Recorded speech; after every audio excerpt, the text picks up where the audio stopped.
নমস্কার বন্ধুরা, আবার আপনাদের ভালোবাসার টানে চলে এসেছি নতুন রেসিপি নিয়ে। আজ আমি নিয়ে এসেছি দই বড়া। সবারই কম বেশি ভালো লাগে। চলুন দেখে নিই কীভাবে করেছি। আমি বিউলির ডাল নিয়েছি। বিউলির ডাল আমি ভিজিয়ে রেখেছি 4 ঘন্টার মতন। আর তা না হলে রাত্রিবেলায় ভিজিয়ে দেবেন, সকালবেলায় বাটবেন। বিউলির ডালটাকে ভেজানোর আগে কমপক্ষে 4 থেকে 5 বার ভালো করে ধুয়ে নেবেন। দেখুন আমার বিউলির ডালটা ভিজে গেছে।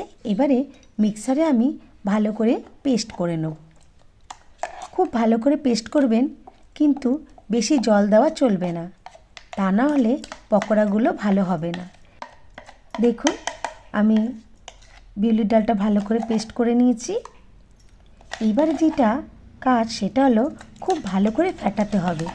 আপনি যত ভালো করে ফেটাবেন তত ভালো দই বড়ার পকোড়াগুলো হবে। এই দেখুন কমপক্ষে 7 থেকে 8 মিনিট ধরে খুব ভালো করে ফেটাবেন। ফেটানোর পর আপনি কি করে বুঝবেন? একটা বাটির মধ্যে জল নেবেন আর তার মধ্যে অল্প পরিমাণে বিউলির ডাল বাটা দেবেন। দেখবেন বাটাটা ভেসে উঠছে।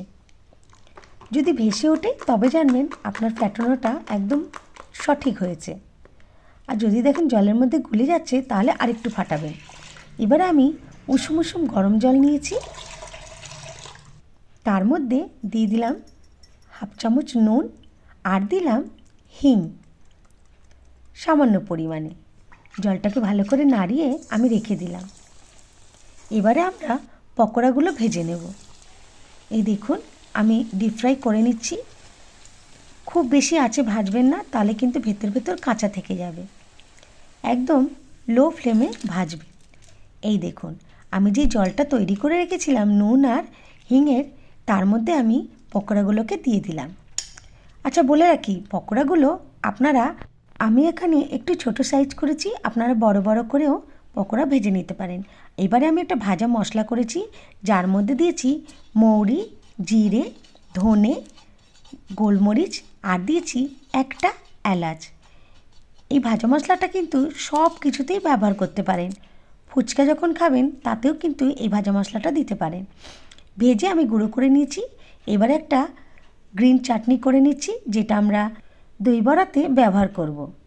এর মধ্যে দিচ্ছি পুদিনা, ধনেপাতা, কাঁচা লঙ্কা, সামান্য একটু আদা।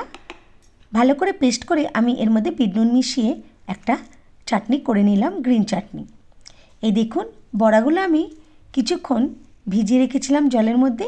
সবকটা বড়াই এবার আমি তুলে নেব চিপে চিপে।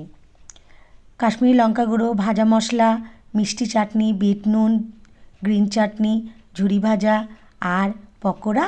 আর করেছি কি, দইটাকে নিয়ে তার মধ্যে চিনি দিয়ে একটু মিষ্টি মিষ্টি দইয়ের একটা গাঢ় ঘোল করে রেখেছি।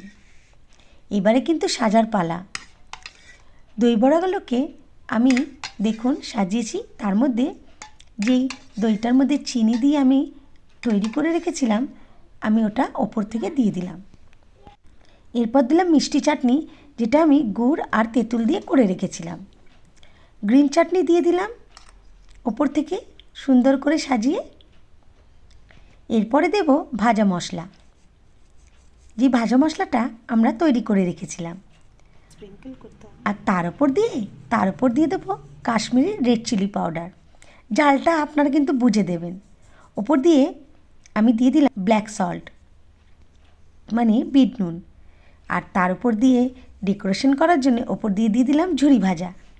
দেখুন কি দারুণ দেখতে হয়েছে, তাই না? ওপর থেকে আরেকটু আমি কাশ্মীরি লঙ্কার গুঁড়ো ছড়িয়ে দিলাম। আপনারা কিন্তু ওপর থেকে ধনেপাতা কুচিও দিতে পারেন। এই দেখুন আমি কিন্তু দিয়েছি, খুব ভালো লাগে দেখতে। আমার দই বড়া কিন্তু রেডি হয়ে গেছে। এইবারে কিন্তু খাবার পালা, মানে টেস্ট করার পালা। আপনারা বাড়িতে অবশ্যই করে দেখবেন।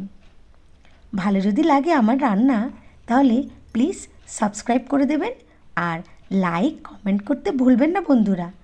আপনাদের প্রচুর ভালোবাসা পাই, তাই মনে সাহস করে আবার নতুন রেসিপি নিয়ে আপনাদের কাছে চলে আসি। আজকের মতন এইটুখানি। আবার নতুন রেসিপির ঝুড়ি নিয়ে চলে আসব। নমস্কার।